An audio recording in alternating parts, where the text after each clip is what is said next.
Hello दोस्तों, एक बार फिर से आप सबका मेरे अपने इस यूट्यूब चैनल पर स्वागत है। हमारा टॉपिक चल रहा है रासायनिक सेल। रासायनिक सेल पिछली क्लास में हमने शुष्क सेल के बारे में पढ़ा था। शुष्क सेल के बारे में आगे उसके आकार के बारे में पढ़ते हैं। शुष्क सेल जो होते हैं वो शुष्क सेल 4 आकार में बनाए जाते हैं। 4 आकार में बनाए जाते हैं। शुष्क सेल 4 आकार में बनाए जाते हैं। देखते हैं कौन कौन से आकार होते हैं। पहला जो आकार होता है, पहले आकार में होता है ट्रिपल ए। शुष्क सेल का पहला आकार आता है, उसका जो साइज होता है वो ट्रिपल ए में आता है। इसमें क्या होता है, आप जब सेल पे देखोगे तो उस पर लिखा होगा ट्रिपल ए। तो ये क्या होता है, ये आकार में सबसे छोटा होता है। ये जो आकार में होता है अन्य सेलों के अपेक्षा क्या होता है, छोटा होता है।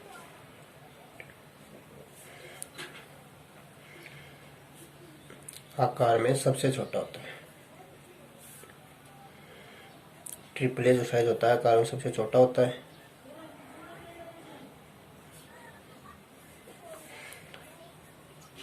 और ये अलग अलग धारा प्रदान करने वाले होते हैं। इनका प्रयोग कहाँ करते हैं, ट्रिपल ए जो साइज का शुष्क सेल होता है उसका प्रयोग कहाँ करते हैं, जहाँ रिमोट होते हैं, जो टीवी के रिमोट होते हैं और जो छोटे खिलौने होते हैं वहाँ इस साइज का प्रयोग करते हैं। ट्रिपल ए साइज का प्रयोग किया जाता है। रिमोट में, छोटे खिलौनों में इस साइज का प्रयोग किया जाता है। दूसरा जो आकार आता है शुष्क सेल का वो होता है डबल ए। डबल ए लिखा होता है उस सेल पे। डबल ए जो होता है वो ट्रिपल ए से आकार में थोड़ा सा बड़ा होता है और इसकी जो धारा क्षमता होती है वो इससे अधिक होती है ट्रिपल ए से, डबल ए की। इसका प्रयोग कहाँ करते हैं, डबल ए के साइज का प्रयोग करते हैं। दीवार घड़ी जो होती है उसमें जब आप सेल को देखोगे उस पर डबल ए लिखा होता है। दीवार घड़ी में इस साइज का प्रयोग किया जाता है। सेल खिलौनों में भी कर लेते हैं साइज के सेल का प्रयोग। खिलौनों में इसका प्रयोग करते हैं। और जो डबल ए जो साइज का जो होता है सेल उसको पेंसिल सेल भी कहते हैं। इस आकार के सेल को पेंसिल सेल भी कहते हैं। ये बात भी ध्यान में रखनी है आपको। ये ट्रिपल ए से आकार में थोड़ा बड़ा होता है। इसकी जो धारा क्षमता होती है वो ट्रिपल ए से ज़्यादा होती है और इसका प्रयोग ज़्यादातर हम दीवार घड़ी में, खिलौनों में आदि जगहों पर करते हैं। तीसरा जो आकार आता है शुष्क सेल का वो सी आकार होता है। सी आकार होता है, जिसका जो आकार होता है वो मध्यम आकार का होता है। ये मध्यम आकार का सेल होता है। ट्रिपल ए जो होता है वो सबसे छोटा होता है, डबल ए उससे बड़ा होता है और ये थोड़ा सा मीडियम साइज का होता है। इसका प्रयोग हम कहाँ करते हैं, सी प्रकार का जो शुष्क सेल का आकार होता है उसका प्रयोग हम टॉर्च में करते हैं, बैटरी में करते हैं, ट्रांजिस्टर, छोटे रेडियो जो आदि होते हैं वहाँ इस आकार के सेल का प्रयोग किया जाता है। सी आकार के सेल का प्रयोग किया जाता है। चौथा जो आकार आता है वो आता है डी आकार का। शुष्क सेल का चौथा आकार आता है डी आकार का। और यह आकार में क्या होता है, सबसे बड़ा होता है। डी आकार का जो सेल होता है इन तीनों से बड़ा होता है, सबसे बड़ा होता है आकार में और सबसे अधिक धारा क्षमता का होता है। धारा क्षमता जो होती है इन तीनों से अधिक होती है,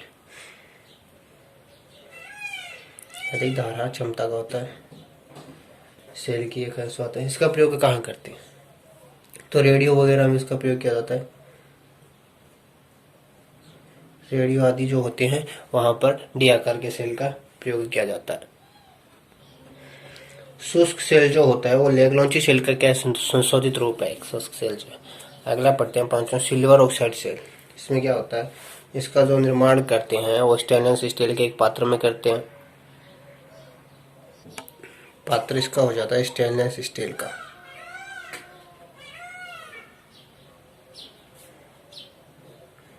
जो सिल्वर ऑक्साइड सेल होता है उसका पात्र स्टेनलेस स्टील का प्रयोग में लेते हैं। एनोड जो कार्य लेते हैं, एनोड जो होता है वो स्टील का, जो स्टेनलेस स्टील का जो पात्र होता है उसमें मर्क्यूरी का ऑक्साइड भरा जाता है, HgO भरा जाता है। ये दोनों को आपस का, इसका जो चूर्ण होता है मर्क्यूरी का ऑक्साइड का, वो स्टेनलेस स्टील के साथ मिलकर क्या बनाता है, एनोड बनाता है। कैथोड जो होता है वो उसमें जिंक का बना होता है। कैथोड होता है जिंक या जिसको जस्ता कहते हैं, जस्ते का इसका कैथोड बना जाता है। इलेक्ट्रोलाइट क्या भरा जाता है, जो सिल्वर ऑक्साइड सेल होता है उसमें इलेक्ट्रोलाइट जो होता है वो पोटेशियम हाइड्रोक्साइड, पोटेशियम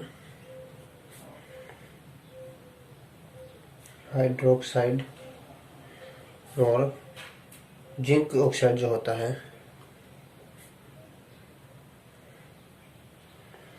दोनों का मिश्रण जो होता है वो इलेक्ट्रोलाइट के रूप में प्रयोग में लेते हैं।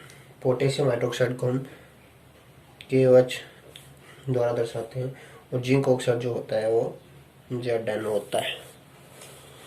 पोटेशियम हाइड्रोक्साइड को KOH से दर्शाते हैं, इस रूप से व्यक्त करते हैं, जिंक ऑक्साइड को ZnO से व्यक्त करते हैं।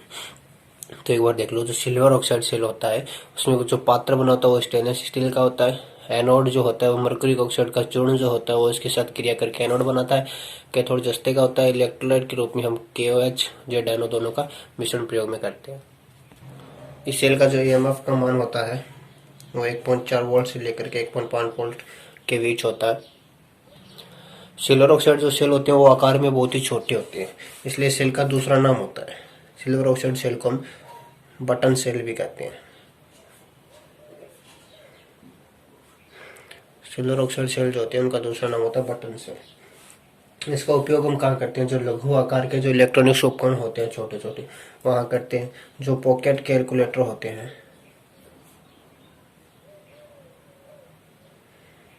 कैलकुलेटर वहाँ किया जाता है। जो हाथ घड़ी होती है अपनी, वहाँ इस प्रकार के सेलों का प्रयोग किया जाता है। जो सिल्वर ऑक्साइड सेल होता है अपना, इसका प्रयोग जो पॉकेट कैलकुलेटर होते हैं, हाथ घड़ी होती है, जो छोटे छोटे इलेक्ट्रॉनिक्स उपकरण होते हैं वहाँ पर इस सेल का प्रयोग किया जाता है। सेल का जो EMF का मान होता है वो 1.4 वोल्ट से 1.5 वोल्ट के बीच होता है। इसको बटन सेल भी कहते हैं।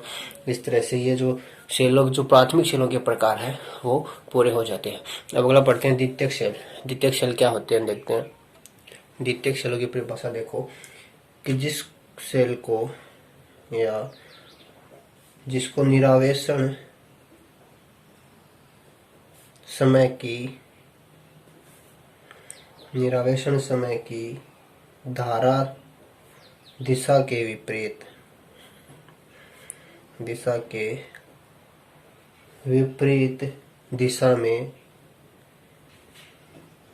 दिशा में धारा प्रदान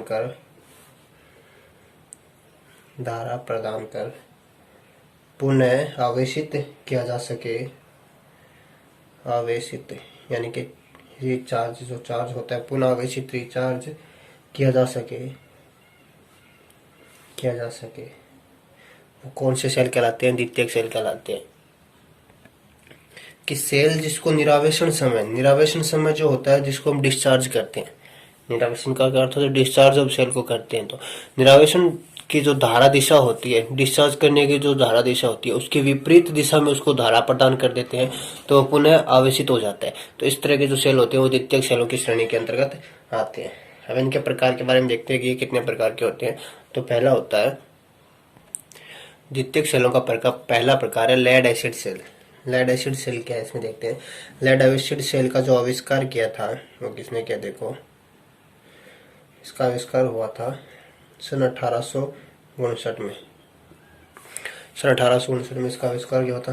किसने किया था, गॉस्टन प्लांटो नाम के एक वैज्ञानिक थे। गॉस्टन प्लांटो ने इसका आविष्कार किया था। लेड एसिड सेल का आविष्कार किया था गॉस्टन प्लांटो ने। अब इसे सेल को दूसरे नाम से जानते हैं। इसे प्लांटे सेल भी कहते हैं क्योंकि इस वैज्ञानिक ने उसका आविष्कार किया तो उसे अपना नाम दे दिया। इसे प्लांटे सेल भी कहते हैं। दूसरा, इस सेल को हम सीसा संचायक सेल भी कहते हैं। जो लेड एसिड सेल होता है उसको सीसा संचायक सेल भी कहते हैं। सीसा संचायक सेल के नाम से भी जानते हैं, या इसको सीसा तेजाब सेल भी कहते हैं क्योंकि इसमें इलेक्ट्रोलाइट के रूप में क्या भरा जाता है, तेजाब भरा जाता है। तो इसे सीसा तेजाब सेल के नाम से भी जाना जाता है। लेड एसिड सेल जो होता है वो आप सब लोगों ने देखा है। हमारे घरों में जो इन्वर्टर में जो बैटरी लगी होती है उसमें जो सेल होते हैं वो लेड एसिड सेल ही होते हैं। तो इसकी संरचना देखते हैं लेड एसिड सेल की। द्वितीयक सेलों में जो लेड एसिड सेल है यही ज़्यादा महत्वपूर्ण है। तो लेड एसिड सेल की हम संरचना देखते हैं कि किस तरह का बना होता है। तो लेड एसिड सेल देखो, इसका निर्माण हम एबोनाइट के या जो कठोर रबड़ होता है उसके पात्र में करते हैं। लेड एसिड सेल का निर्माण या एबोनाइट या कठोर रबड़ होता है, कठोर रबड़ के पात्र में किया जाता है। जो बैटरी वगैरह होती है उसका जो खोल होता है वो किसका बना होता है? एबोनाइट का बना होता है। ये बात ध्यान में रखनी है आपको। अब इस सेल में क्या होता है कि ऋण और जो धन प्लेटें होती है, जो एनोड और कैथोड, जो पॉजिटिव और नेगेटिव जो दो प्लेटें होती है उनके दो समूह प्रयुक्त किए जाते हैं। समूह यानी कि दो जोड़ों में प्रयुक्त की जाती है। और धन प्लेटें जो होती है वो दो प्रकार की होती है। धन प्लेटें होती है वो दो प्रकार की होती है लेड एसिड सेल में। कौन कौन सी होती है वो देखो। पहला प्रकार है धन प्लेटों का प्लांटे प्लेटें। धन प्रकार की प्लेटों का पहला प्रकार प्लांटे प्लेटें, और जो दूसरा प्रकार होता है वो होता है फोरे प्लेटें। दूसरा प्रकार होता है फोरे प्लेटें। इसमें देखो क्या होता है, प्लांटे प्लेटें का निर्माण किससे किया जाता है वो देखते हैं। प्लांटे प्लेटें जो होती है वो शुद्ध शीशे की बनी होती है। प्लांटे प्लेटें जो होती है वो शुद्ध शीशे से बनी होती है। शुद्ध शीशा जानते हो, पीबी जो होता है, लेड जिसको बोलते हैं, शुद्ध शीशे से बनी होती है। अब जो प्लांटे प्लेटें होती है, जो धन प्लेटों का प्रकार है प्लांटे प्लेटें, वो शुद्ध शीशे की बनी होती है। अब जो शुद्ध शीशा होता है, जब बैटरी को, जब सेल को आवेशित करेंगे, चार्ज करेंगे, तो उसका रंग चेंज हो जाएगा। आवेशन के पश्चात जो सेल की जो प्लांटे प्लेटें जो होती है, आवेशन के पश्चात क्या हो जाता है, ये जो शुद्ध शीशा होता है वो लेड पेरोक्साइड में बदल जाता है। लेड पर ऑक्साइड, जो शुद्ध शीशा होता है वो लेड पेरोक्साइड में बदल जाता है। जो पीबी होता है, शुद्ध शीशे को हम पीबी कहते हैं, तो जो पीबी हो जाता है वो PbO2 में बदल जाता है। जब सेल को चार्ज किया जाता है तो आवेशन का मतलब क्या होता है? चार्ज करना। तो चार्जिंग के बाद क्या होता है, जो शुद्ध शीशा होता है वो लेड पेरोक्साइड में बदल जाता है। और जो फायर प्लेटें जो होती है वो किसकी बनी होती है? वो जाली के बने एक आयताकार शीशा होता है। फायर प्लेटें जो होती है वो आयताकार शीशे की जाली से बनी होती है। आयताकार शीशे की जाली होती है, उससे बनाई जाती है फॉरे प्लेटें। जो प्लांटे प्लेटें होती है वो शुद्ध शीशे की बनाई जाती है। तो ये धन प्लेटें के दो प्रकार थे, दो प्रकार की होती है धन प्लेटें, एक प्लांटे प्लेटें, एक फॉरे प्लेटें। दोनों के बारे में आपको बता दिया। अब देखते हैं ऋण प्लेटों के बारे में। ऋणात्मक प्लेटें जो होती है वो किसकी बनी होती है? ऋणात्मक प्लेटें जो होती है वो आयताकार शीशे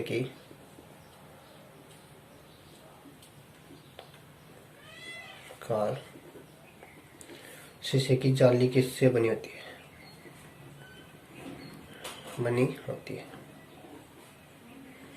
इसमें जो स्पंजी लेड होता है, पीबी जो होता है वो लुगदी के रूप में भरा जाता है।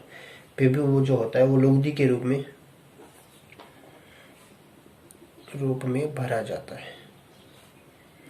आयताकार शीशे की जो जाली होती है उसमें पीबी जो होता है वो लुगदी के रूप में भरा जाता है। इस तरह से ऋणात्मक प्लेट तैयार हो जाती है। अब जो लेड एसिड सेल होता है उसमें एक महत्वपूर्ण बात क्या है वो देखते हैं। मैंने पहले आपको बताया था कि लेड एसिड सेल में जो धन और ऋण प्लेटें होती हैं उनका समूह प्रयोग में करते हैं। ठीक है, तो जो ऋणात्मक प्लेटें होती है, ये बात ध्यान से सुनना, ऋणात्मक प्लेटें जो होती है, ऋणात्मक प्लेटों की संख्या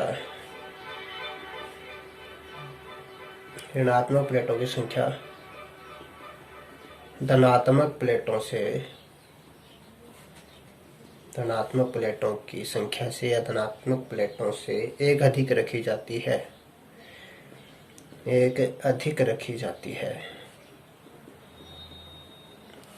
ये बात ध्यान रखनी है कि जो लेड एसिड सेल होता है उसमें अगर 3 प्लेटें हैं तो 2 ऋणात्मक है, 1 धनात्मक है। जितनी भी धनात्मक प्लेटें होगी उनसे एक अधिक संख्या रखी जाएगी ऋणात्मक प्लेटों की। ये बात ध्यान में रखनी। क्यों रखी जाएंगी वो बताते हैं। अब देखते हैं कि क्या कारण है कि ये 2 ऋणात्मक प्लेटें हैं, ये धनात्मक प्लेट है। ऋणात्मक प्लेटों की संख्या धनात्मक से हमने एक अधिक रख ली। अब इसका कारण क्या है कि एक अधिक रखने का कारण यह है कि जब एनोड जो होता है, एनोड से जब पदार्थ मुक्त होगा, एनोड जो होता है उससे जब पदार्थ मुक्त होगा, मुक्त होने के बाद क्या होगा कि दो समान कैथोड होंगे। ये रहा है कि इस तरफ दो समान कैथोड पर क्या होगा, एक समान मात्रा में क्या हो जाएगा, वितरित हो जाएगा। इससे जब पदार्थ क्या होगा, मुक्त होगा, तो इससे दो जो समान मात्रा के जो कैथोड होते हैं उस पर क्या हो जाएगा, वितरित हो जाएगा। एनोड से मुक्त हुआ पदार्थ वितरित होगा, जिससे सेल का क्या होगा, आंतरिक जो प्रतिरोध होगा, सेल का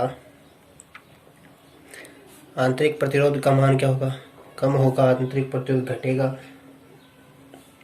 जब दो ऋणात्मक प्लेटें अधिक रहेगी तो सेल एनोड से जो मुक्त हुआ पदार्थ होगा वो कैथोड पर क्या हो जाएगा, वितरित हो जाएगा समान मात्रा में, जिससे सेल का आंतरिक प्रतिरोध घट जाएगा। एक तो आंतरिक प्रतिरोध कम होने से सेल की जो क्षमता होगी वो बढ़ जाएगी।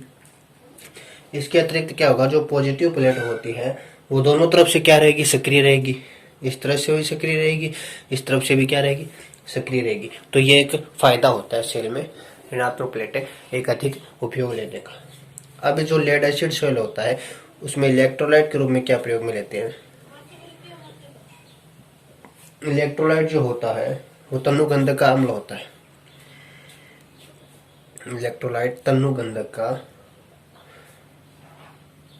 अम्ल जो होता है वो इसमें इलेक्ट्रोलाइट के रूप में उपयोग लेते हैं, जिसे हम डाइल H2SO4 कहते हैं। डाइल H2SO4 जो होता है वो लेड एसिड सेल में इलेक्ट्रोलाइट के रूप में प्रयोग किया जाता है। तो इस तरह से जो लेड एसिड सेल होता है उसके बारे में हमने देख लिया कि जो दो प्रकार की प्लेटें प्रयोग में लेंगे, एक तो धन प्लेटें प्रयोग में लेंगे, ऋण प्लेटें प्रयोग में लेंगे। ऋण प्लेटें और जो धन प्लेटें होती हैं उन दोनों को समूह के रूप में प्रयोग में लेते हैं। फिर उसके बाद ये भी जान लिया कि जो धनात्मक प्लेटें होती है वो दो प्रकार के प्रयोग में लेते हैं, दो प्रकार के पदार्थ से बनी होती है, दो अलग अलग प्रकार के होते हैं, उनके बारे में देख लिया। फिर ऋणात्मक प्लेटों के बारे में देख लिया कि किस तरह से बनी होती है। तो इस तरह से फिर आगे इसमें इलेक्ट्रोलाइट के रूप में देख लिया कि क्या भरा जाता है। उसके बाद कल के वीडियो में इस सेल की कार्य प्रणाली के बारे में जानेंगे। तो आज के लिए बस इतना ही दोस्तों, धन्यवाद। वीडियो को ज़्यादा से ज़्यादा शेयर करें, लाइक करें। ओके दोस्तों।